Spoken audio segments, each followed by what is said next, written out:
Hello and welcome back to this 9th episode of the Northern Lights Sportscast. Back again with me today are Dash and Cody. I'm your host, Nate. And today we're going to talk about a whole combination of stuff. We're obviously going to finish off our discussion on the NCAA tournament today.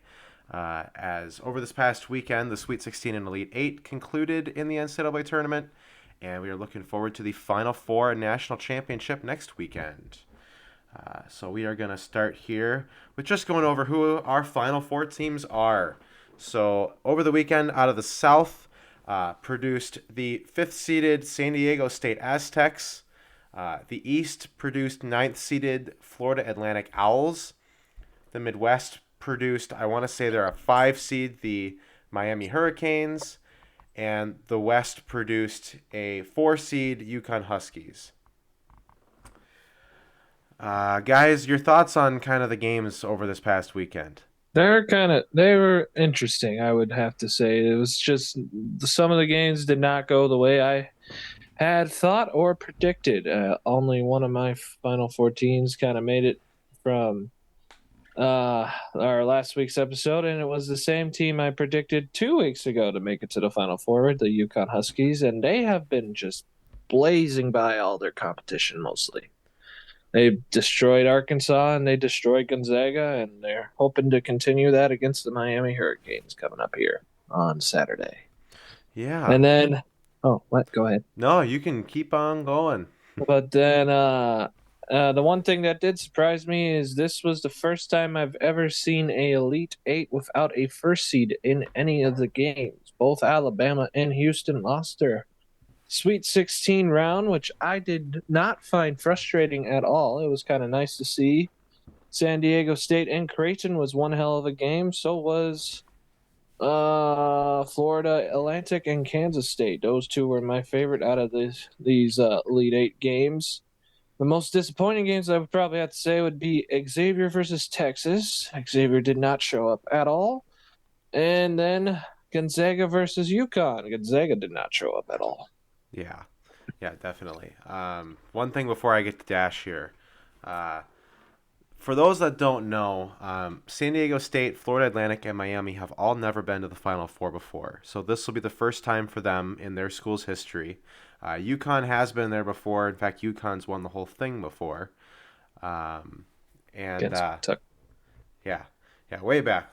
But this is 2014. Yeah, 2014, forever ago, 9 years ago, I actually predicted that final correctly, but then I erased it on my bracket and picked something else. Well, that's really, really good memory there, Cody. That was sad. But I wanted to say that the fact that we have three schools in the Final Four for the first time, that's actually the first time that's happened since 1970 that we've had three teams in the Final Four for the first time in their school's history. So a historic year. I know there are mixed opinions about it, all over social media and across the country right now as far as whether this is a good thing or bad thing. It was a good thing. I don't see why would this be a bad thing? There are people that would talk about how this, or the viewership will be down in the Final Four because of that, and I'd have to argue even against that because I think people are going to love the fact that we have three underdogs. In fact, let's just put it out there: all four of them are underdogs. All four of them were underdogs in this tournament, except for maybe like UConn and Miami. Maybe that'd probably be the only two that I wouldn't say were underdogs. I mean, FAU is what appears to be this year's Cinderella, I guess. They're the 9 seed, and if they would win their Final Four game, they would be the lowest seed to ever make the national championship game. So, Dash, why don't you give us some thoughts on your thoughts on the weekend? It was definitely an interesting weekend. And hold on, Cody, what were you talking about for UConn? What was UConn's seed in the year they won? I was just wondering. They were a 7th seed, and even then, that's not the lowest who's Okay. Yeah, lowest who's ever win it. But anyway, yeah. So a lot of interesting games. This go around of the last 2 rounds, like Cody mentioned. Florida Atlantic, Kansas State. That one came right down to the wire. But then there's also a lot of games that, unfortunately, were kind of duds. It was really unfortunate. The round of 32 produced a lot of pretty good games. The round of 64 had a lot of games where teams just couldn't shoot, couldn't find their rhythm. And we saw a lot of that again, unfortunately, in these last two rounds. For example, which is probably the most infamous example, even though it was a thrilling finish, it was still infuriating to watch, was Gonzaga versus UCLA in Sweet 16, in which UCLA, for 11 minutes, didn't make a field goal at all. They had 2 points that came off of free throws in that time. And yet, even then, when they fell behind after all that non-scoring, Gonzaga still almost blew the game after having around, I believe, a 7 or 8 point lead of their own. And it had to come down to a 3-point shot, which, let's be honest, that was probably not the best shot to take at that time. But I was screaming out, "What are you doing?" when they took that? You guys remember that? From the S on the March Madness logo. I was like, "What are you doing? That is not." Oh, he made it.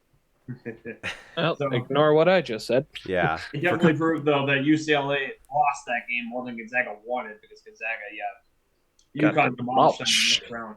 And Yeah. Sorry, Timmy. And I will say, if there is a team to watch right now heading into these in these Final Four, it's probably UConn. I mean, they are no doubt the team to beat. I know they're the highest seed, but even then, they have been demolishing every team that they have faced so far. The least that they beat a team by in this entire tournament is 15 points. So most of the time, it's not even a contest with UConn. So that is something that Miami in the Final Four is going to have to try to do, is try to keep them close, because UConn has just been getting past everybody with ease. Yeah, most definitely. And for context, all three of us watched the Gonzaga and UCLA game together, and it nearly convinced me afterwards that maybe we should film that. Because let's just say the reactions that all three of us collectively had in the final 2.5 minutes of that game was quite entertaining. Our neighbors probably very much hate us, but another game that definitely did not have the context in terms of offense and production was definitely the Elite Eight game between Creighton and San Diego State. Oh my gosh, half, yes. There was no offense on either team in the game. And it definitely, I don't know. You could say it was good defense, but it was definitely a lack of being able to get the ball through the hoop. That is probably the only game I did not get to watch over this weekend, and I was happy to skip it. I mean, quite literally, you didn't miss much. Yeah, I know. Yeah, From the way you guys keep talking about it. I mean, the first half was fine. They were shooting okay in the first half, but then, in the second half, neither team could get the ball through the hoop, which I hate to say is not exactly terribly surprising on San Diego State's end of things. They're a team that prides themselves a lot on defense compared to Creighton. Creighton loves to put up shots, so it's not exactly surprising on San Diego State's end, but it was surprising on Creighton's end that they were actually able to shut them down. Even still, though, they still had a shot in the final seconds to try and get it. And as I remember, Dash and I talked about this over the weekend, we were questioning a little bit why Creighton did what they did in the final. I think it was a second and a half they had left. Yeah. And Baylor Shireman lines up on the baseline and heaves it all the way to the other baseline to try and either get a put back up or potentially a foul. I know Creighton fans probably have something to say about that, but yeah, we questioned that and why rather didn't they just send it to the point guard that was sitting at half court and potentially do a shot there? I mean, I will say on Creighton's side of things, I suppose that is a better percentage shot, but it's a much harder pass to get it all the way down there. I was going to say it's also a really hard shot to get off of that much time. If you pass it, make sure it doesn't get knocked or stolen by any of the other team, and then you have probably 0.7 seconds to get the shot up. So that would be the problem with that. The problem with the logic that I had with this situation is if you're going to do something like that, where you're going to try to get the pass perfectly to somebody who's sitting under the net, you need somebody who you know for a fact 100% is going to make that catch and quickly put it in. Yeah. You need somebody like an Edey from Purdue who would be able to do that. If Purdue did that with Edey, I would understand. But the tallest player that Creighton had and the one that they threw it to was Kalkbrenner. And, I mean, he's definitely not the largest player on the planet Earth. So that just, the pass had to be perfect, and it wasn't. Yeah. Yep. But, as bad as shooting was in that game, I will say it was an entertaining one. I'd say then definitely more entertaining than the UConn and Gonzaga game. I also forgot to mention we had our only overtime game in the Elite Eight between Kansas State and Michigan State. One of That's my right. favorite games from this That's weekend. right. Yeah, that was a really good game. I was impressed after that game. I said, man, that right there may have been the best all-around game we've seen in the tournament so far this year. Mhm. Both And very good Michigan, teams, and yet somehow not, or the winner of that game didn't even make it to the Final Four.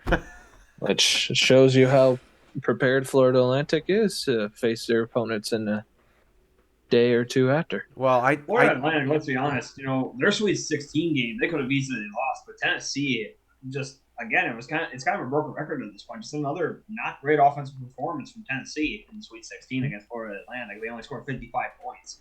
You're not going to win a lot of games scoring 55 points. Yeah. Oh. I mean, some of these are about how teams just didn't shoot very well, and then there's other parts of it that you have to ask, did the other team just play really dang good defense? So, I mean, that happens quite a bit in college basketball, where sometimes a team either has a bad shooting night or they just get stumped by the other team's defense, and they can't figure it out in enough time. I mean, Tennessee's top scorer in that Sweet 16 game only had 10 points. So. Yeah. Yep. So, but would you guys kind of say that Kansas State and Michigan State was probably the best game like both teams had? Like, did they play a whole game or? I would say so, yeah. Yeah. It's definitely a game with a lot of heart. That came right down to the wire. Yep.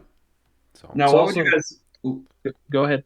Well, now that we're down to the Final Four and we only have 3 games left in the entire bracket, what would you guys say up to this point throughout the entire, all of March Madness, starting at the first 4 games, was the best game of this entire tournament in your eyes? And maybe not it didn't have to be a close game or a nail-biting finish. What was your favorite game so far in this entire tournament?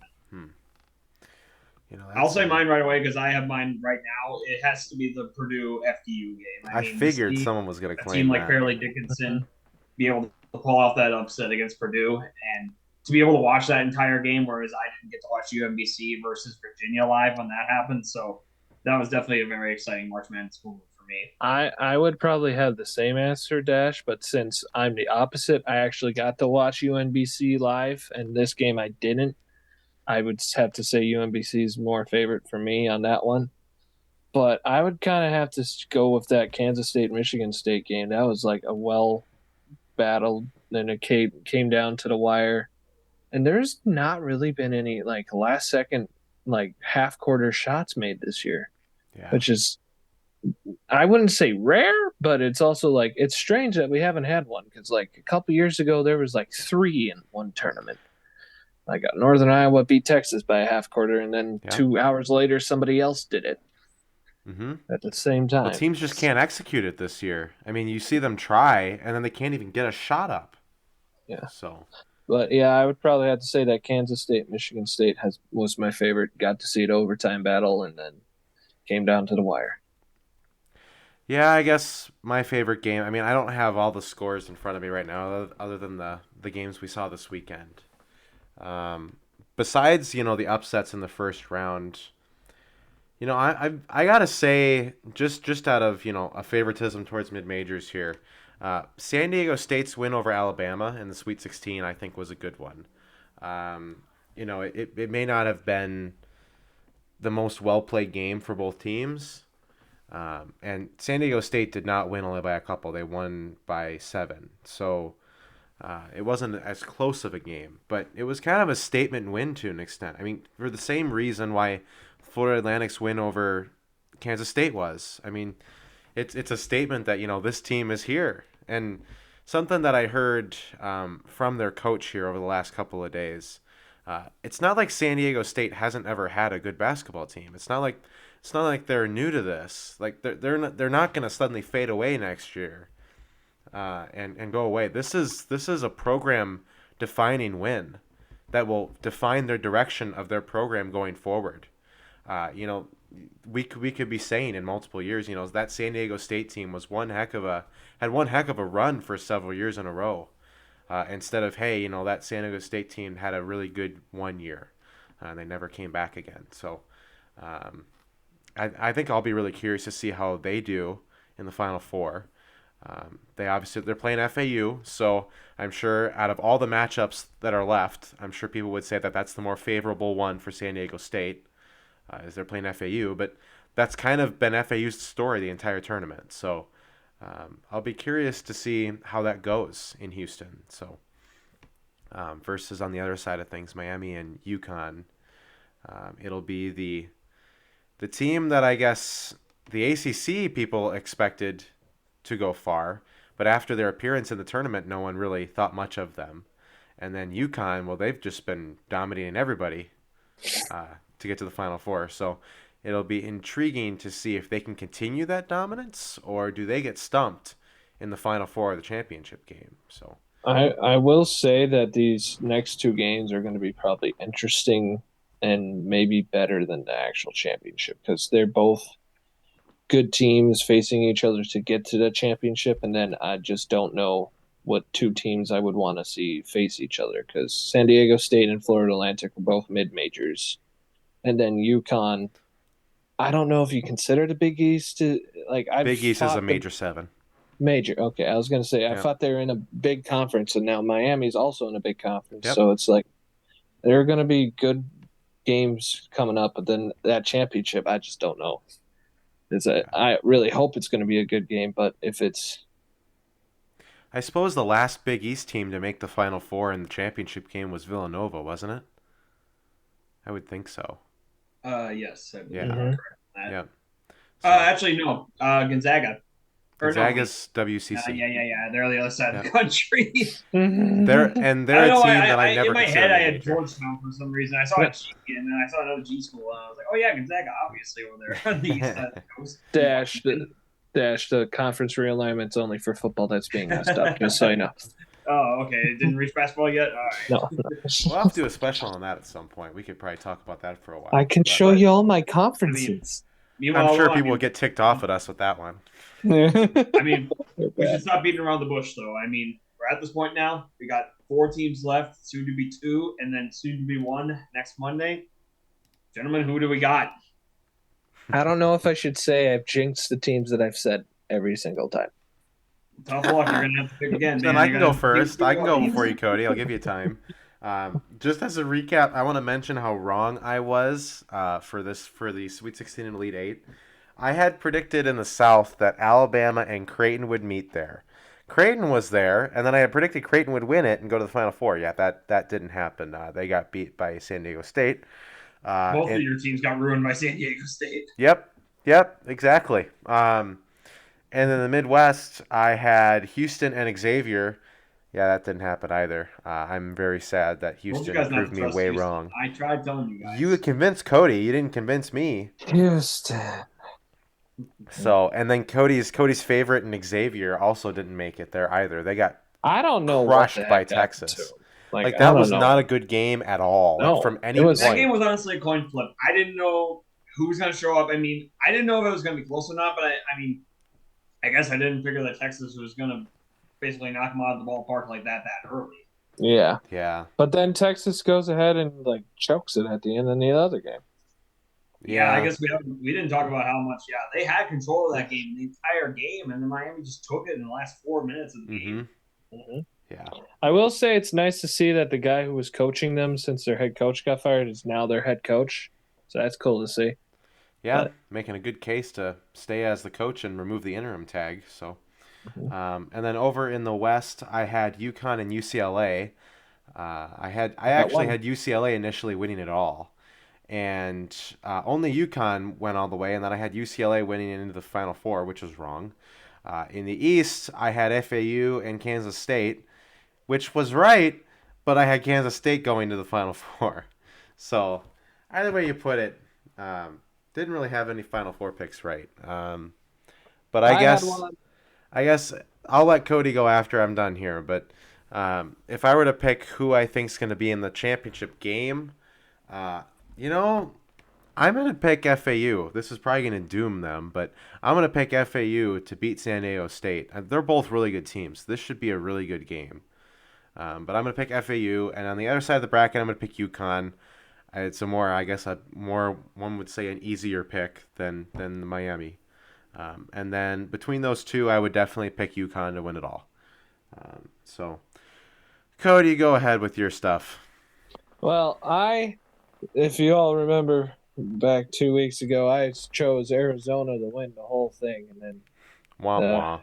smart people from Ivy League decided to come up and just make me feel dumb. So, and they didn't turn out against Creighton, so on them. But there's one team that I predicted all the way to make it to the Final Four from 2 weeks ago, and that was the UConn Huskies. But I had the UConn Huskies in my Final Four with my first overall pick, and I would have to say I want to keep going with UConn and have them go to the finals. Sorry if that makes you lose this next game.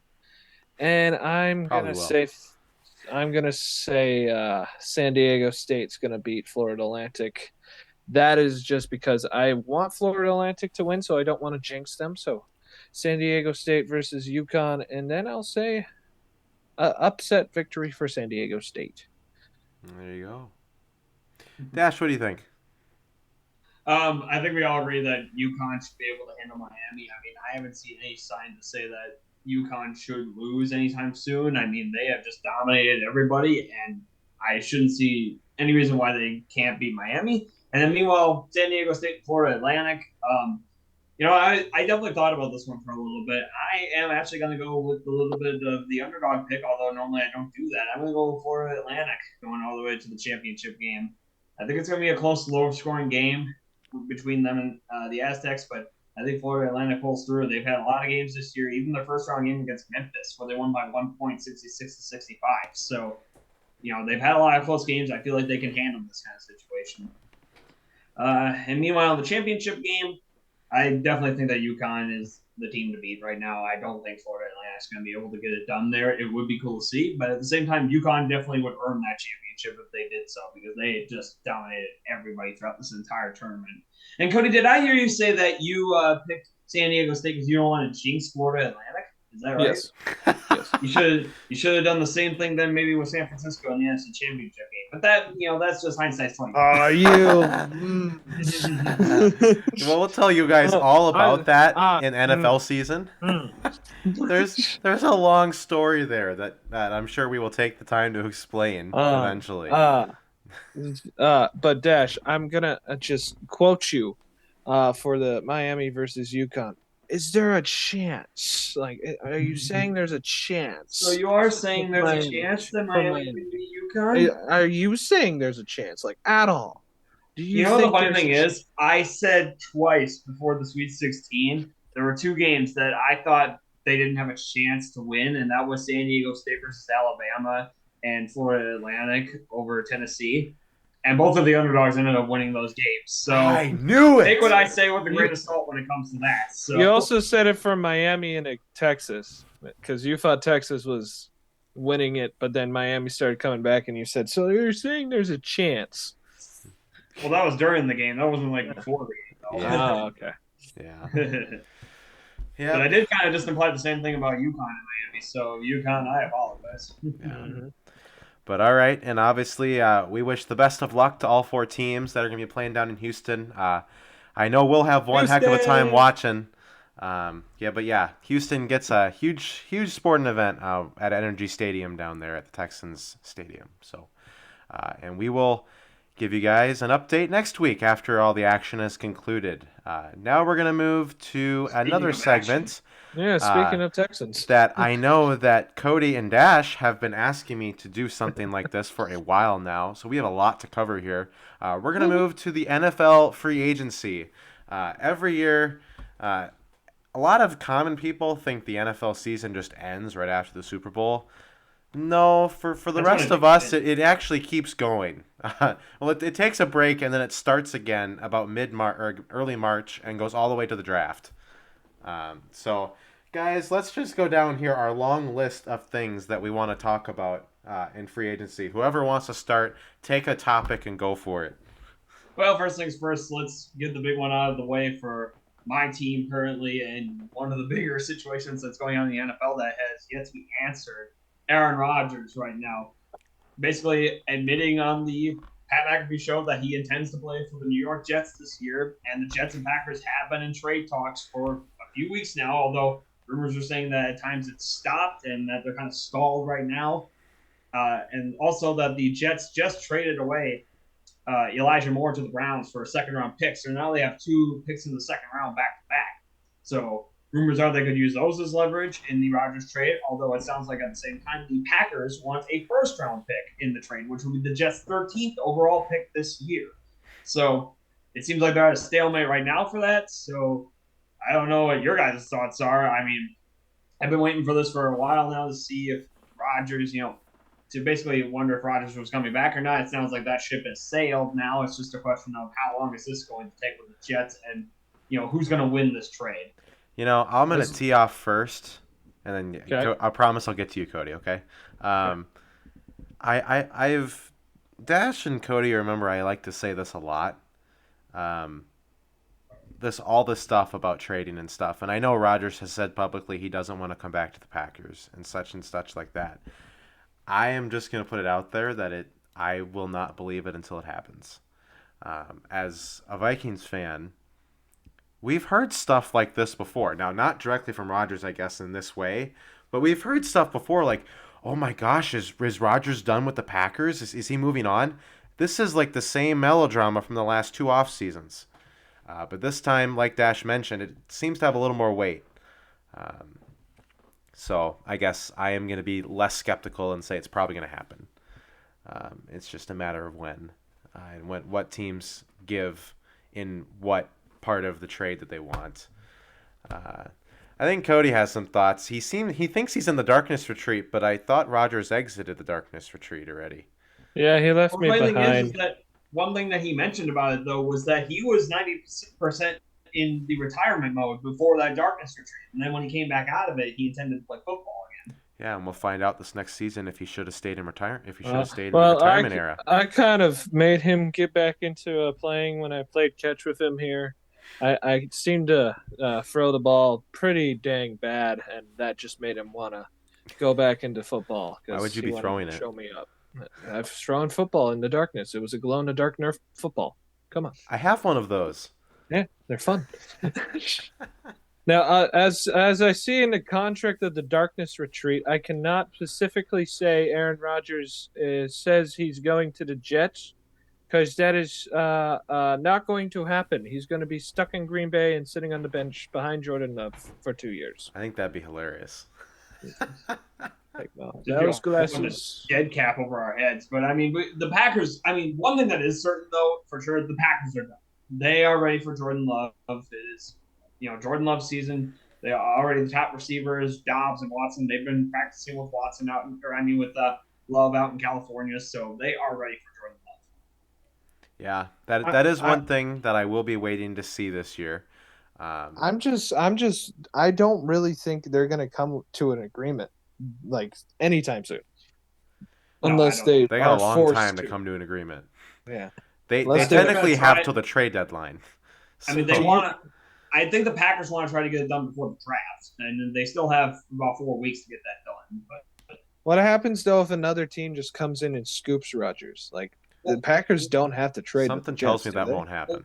Well, one major wrench that I think might get thrown into the situation now is just the new thing that just popped up recently is Lamar Jackson. Now the Jets might have a little bit of a cop-out here if they don't see eye to eye with the Packers on a trade agreement with Rodgers. Would they really go after Jackson, though?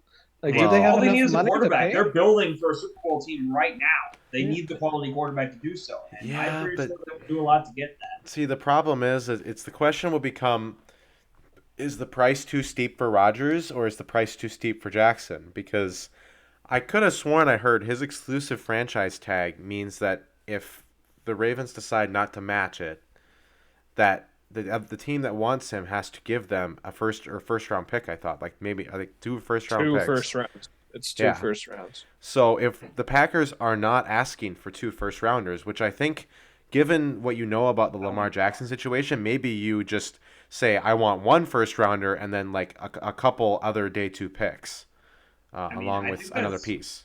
And Randall Cobb, because Rodgers ain't gonna leave without Cobb. But Cobb's not under contract, dude. Well, either way, they might try to get him in free agency. But, Yeah. I mean, I think all we're asking for is one first rounder and maybe a couple of mid-round picks. But, yeah, I don't know. It's definitely a convoluted situation. And speaking of that, I mean, talking about Lamar now, he's franchise tagged by the Ravens, and now it was just released that he requested a trade a month ago.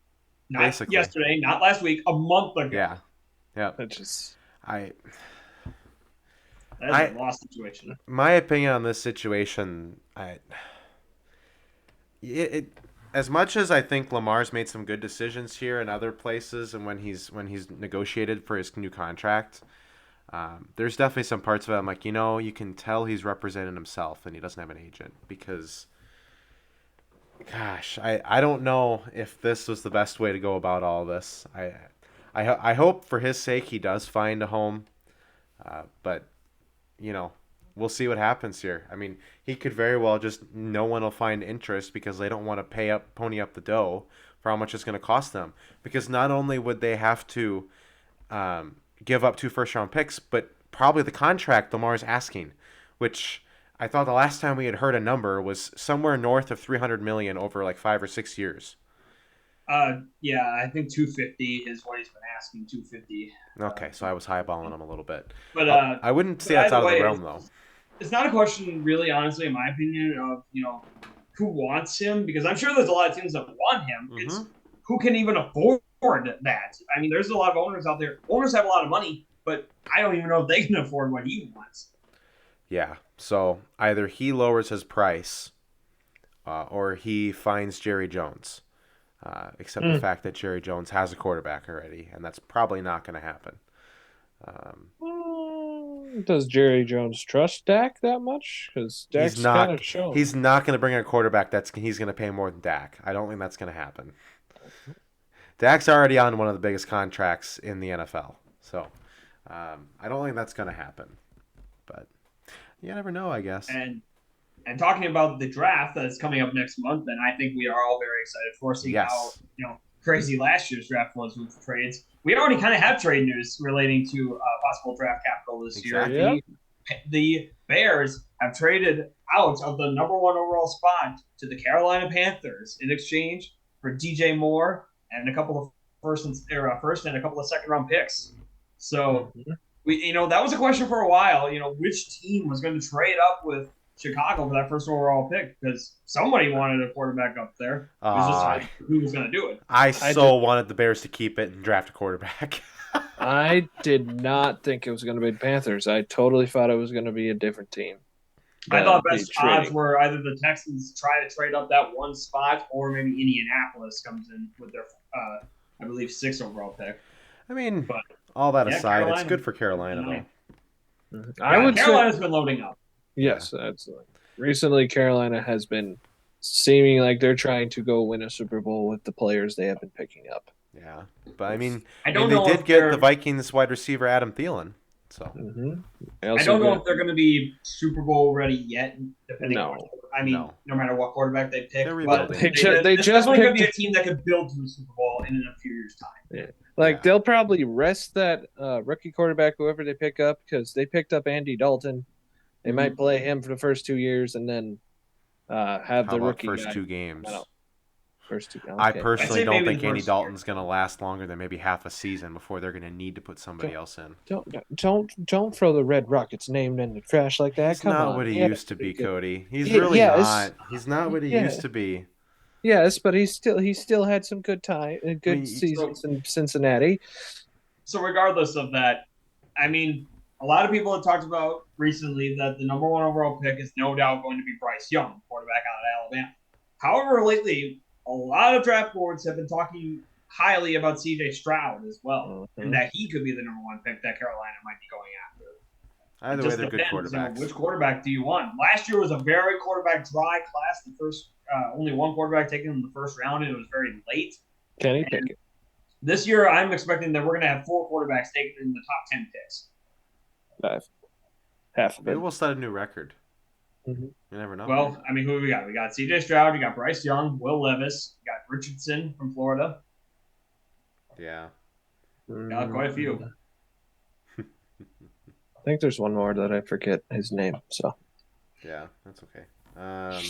It's not Ian Book. I guess I we can know it's talk not about that. some of the other news now, I guess, if you guys want to. I see here that the Giants have been busy a little bit. They re-signed Daniel Jones to a 4-year extension, and then they tendered an exclusive franchise tag on Saquon Barkley. So I know everyone was saying, it's going to only be one of them. They're not going to be able to keep both. Well, like, apparently the Giants are doing their darndest to try and keep both.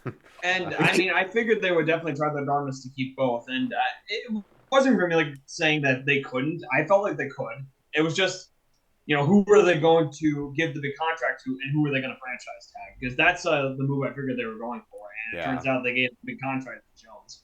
And who would have thought this time last year Yeah, that he would have exactly. played this kind of contract? Well, the thing that they barely got that contract in before the franchise tag deadline came up, because it kind of looked like Jones just made the contract and screwed over Barkley, but Barkley was like, "I'm happy for my friend," so that's kind of cool to see. But it kind of hurt Barkley a little bit, probably a little bit getting that franchise tag when he was looking to go back. But I've kind of thought Barkley after the season the Giants had. They made it to the playoffs. Their coach won the coach of the year, right? Yeah. Yep. Yeah. And I was going like, I would kind of want to go back to the Giants after that season. Yeah, they had a lot of magic this year. Now the question is, can they match that or do better next year? I mean, it's one thing to do what you did this year and surprise everybody, but can you continue to surprise people in the right way next year? Because you could surprise people again, but you surprise them in the wrong way and go backwards. So, yeah, that'll be a focus. I mean, they also loaded up with Darren Waller from the Raiders. They basically traded him for $130. Just a Nice wedding third gift. round pick. Yeah, on his wedding day. Mm-hmm. Nice wedding gift, Raiders. Very Josh good job. McDaniel's wedding gift for Darren Waller, everybody. Just a wonderful coach over there. Another team that's loading up as well is probably the Houston Texans. They got a lot as well. They got Shaq Mason from the Buccaneers. They got Dalton Schultz from the Cowboys in free agency. So I mean, they definitely Texans might be looking a bit better this time around. And considering that they're in the second spot and people were worried about them ruining the tank by not getting the first overall pick, I feel like they're content to pick whoever, it is, either Stroud or Young, that doesn't get picked for the first overall pick, and they're going to try to make that work. Yeah. Yep, the Texans are definitely reloading. Long storied how downtrodden the Texans have been in the last several years. And depending on the results of how this offseason has been going, it could bear fruit and turn the franchise around a little bit. I feel for Houston fans in that way. I don't really feel Houston fans deserve just how bad the Texans have been. Dash, who'd you all mention for the Texans? They got Dalton Schultz and Shaq Mason. I believe they also got a running back too, as well. Devin Singletary and Mike Bone. Yep. And Mike Bone. I would also say they also picked up Robert Woods, who was been a pretty good wide receiver, not recently. Yeah, but he was injured for a little bit, so it seems it's their Brandon Cooks replacement. And they kind of got their backup quarterback already sealed with Case Keenum coming over from Buffalo. The journeyman continues. Mm-hmm. One team that I'm really confused and perplexed about what the plan is right now, granted I don't think they have one because they kind of traded it all away for that Super Bowl win, is the Rams. I mean, the big move that they made this offseason that involved them was trading away Jalen Ramsey to the Miami Dolphins in exchange for a third-round tight end and a fifth-round pick. That's it for one of the best cornerbacks in the NFL. Yep. Yeah, I don't know. I mean, they got their ring, but it's been all downhill ever since. Yep. Exactly. And they haven't done much in free agency so far. They've only re-signed a O lineman and D lineman. That's pretty much it. The Rams? Yeah. They also released Leonard Floyd. I don't know if you mentioned that, Dash, but no, I did not. Their longtime linebacker there. He was pretty good.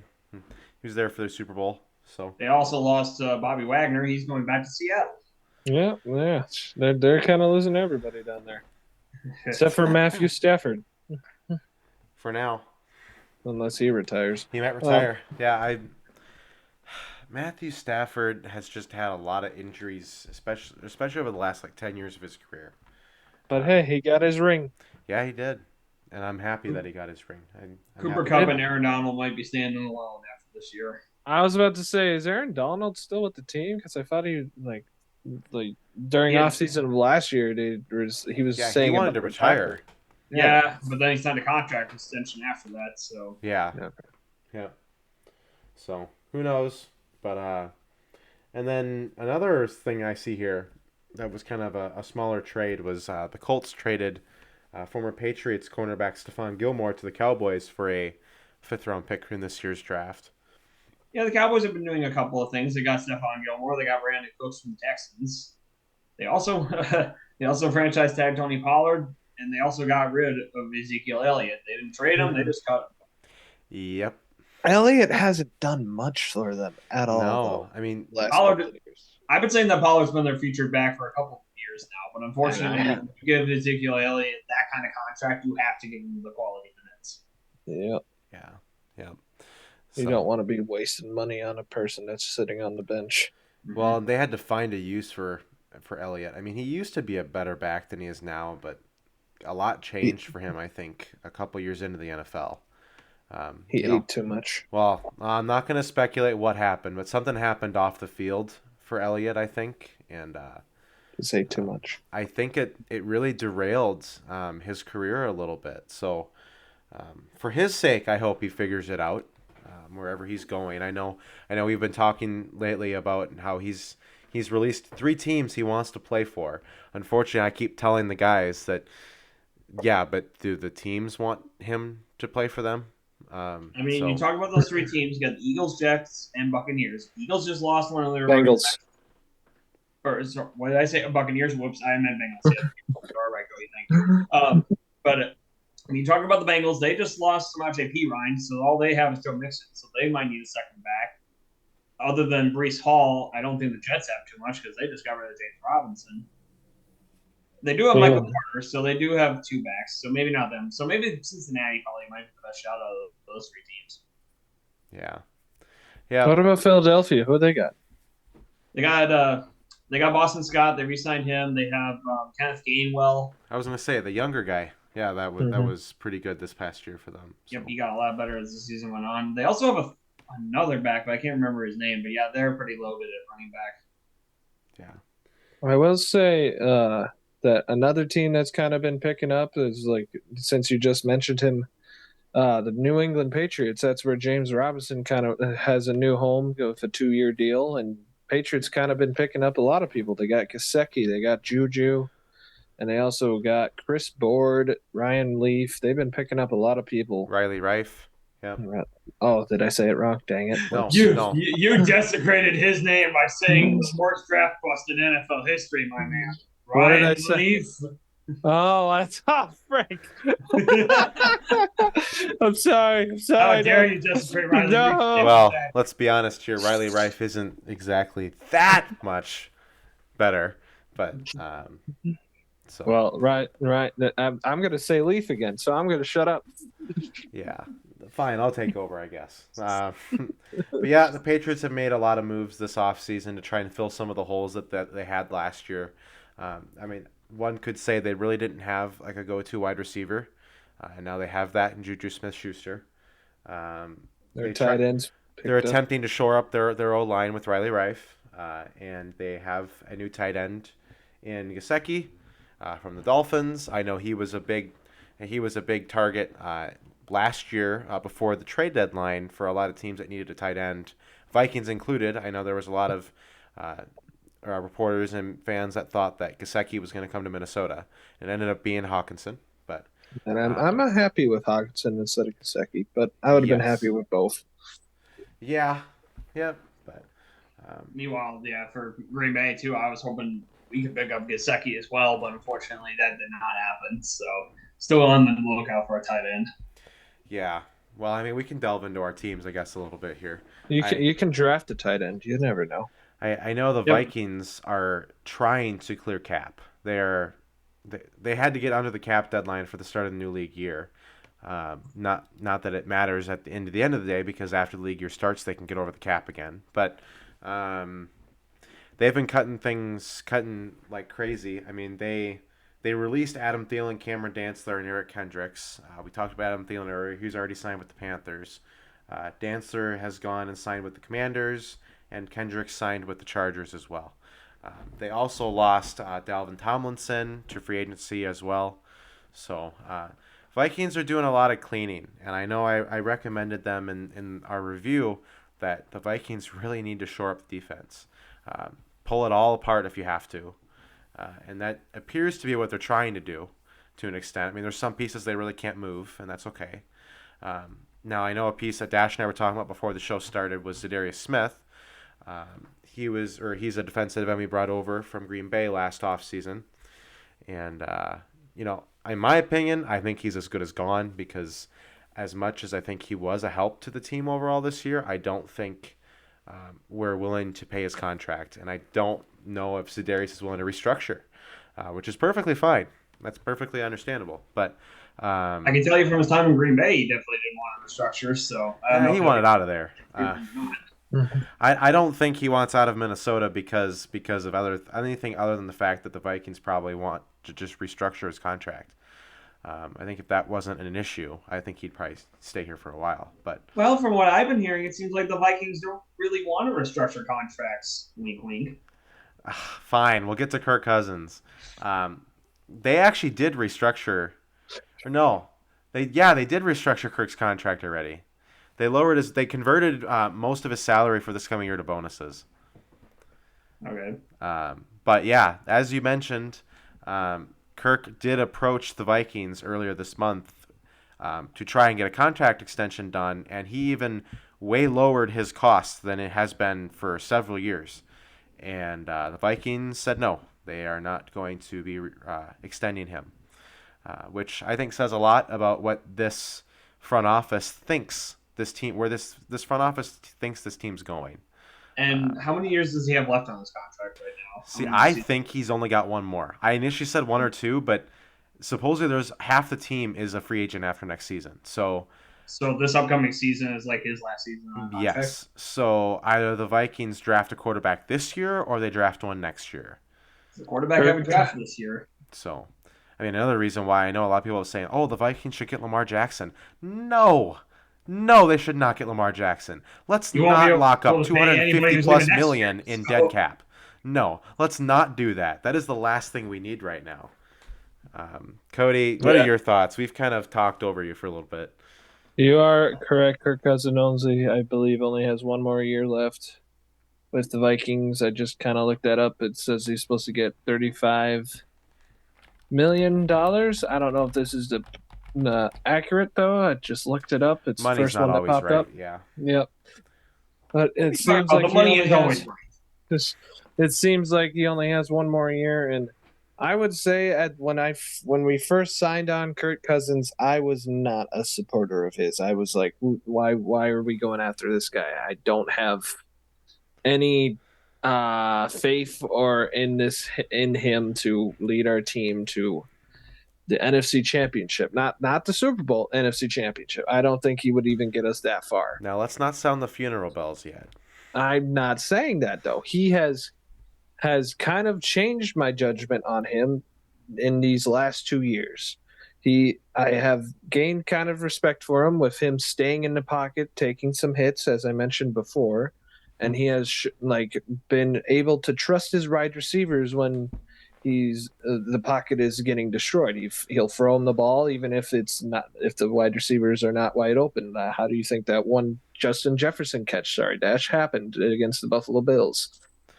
Yeah, but it helps when he has Pro Bowl wide receivers around him. The Vikings have pretty good weapons. So to lose Adam Thielen, I know it hurts for a lot of fans. Adam was a fan favorite for a lot of us. As of course, everyone was reminded every time he had a big play. He's from Detroit Lakes, Minnesota. You'll never forget it. You'll never forget it. It's DL. So anyway, the Green Bay Packers, meanwhile, you guys have been doing a lot. Green Bay Packers, not so much. I mean, it's kind of the typical offseason for Green Bay, just signing key guys to probably the special teams unit or backups and not making too many big splash moves. Like, for example, re-signing guys like Rudy Ford and Kayshawn Nixon, which are big key pieces to the special teams unit, as well as guys like Justin Hollins. And so not a lot of big moves being made. There are a couple of pieces that have been lost, like Robert Tonyan, unfortunately. He has gone to the Chicago Bears on a one-year deal. And then Dean Lowry, one of our key defensive linemen who did not miss a game up until a couple of games ago in this past season. He, unfortunately, has gone as well. He's gone over to you guys' team, the Minnesota Vikings. Yep.